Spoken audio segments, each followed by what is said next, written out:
શું તમારી લાઈફમાં એવી કોઈ વ્યક્તિ છે જેણે મહિનાઓથી તમારી સાથે વાત નથી કરી? ના મેસેજ, ના કોલ, પણ તમે સ્ટોરી મૂકો એટલે 5 જ મિનિટમાં વ્યુડ બાય લિસ્ટમાં એનું નામ સૌથી ઉપર હોય? જો હા, તો સાવધાન, તમે ઘોસ્ટિંગ થી પણ વધુ ખતરનાક વસ્તુનો શિકાર છો, જેને કહેવાય છે ઓર્બિટિંગ.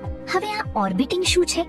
જેમ ઉપગ્રહ પૃથ્વીની આસપાસ ગોળ ફરે છે પણ જમીન પર ઉતરતો નથી, એમ આ લોકો તમારી લાઈફની આસપાસ ડિજિટલી ચક્કર લગાવે છે. એમને તમારી સાથે સંબંધ નથી રાખવો, પણ તમારી લાઈફમાં શું ચાલે છે એ બધું જ જાણવું છે. મનોવૈજ્ઞાનિકો કહે છે કે આવા લોકો ફોમો એટલે ફિયર ઓફ મિસિંગ આઉટ ના શિકાર હોય છે. એમને ડર છે કે ક્યાંક તમે એમને ભૂલી તો નહીં જાઓ ને, અથવા એ તમને એક બેકઅપ પ્લાન તરીકે રાખવા માંગે છે. એક વ્યૂ દ્વારા એ પોતાની હાજરી નોંધાવે છે. આમાંથી બહાર આવવાનો રસ્તો સિમ્પલ છે. જો એ વ્યક્તિ તમારી લાઈફમાં નથી તો એને તમારી સ્ટોરી જોવાનો પણ હક નથી. એને બ્લોક કે રિસ્ટ્રિક્ટ કરવામાં જરાય ખચકાશો નહીં.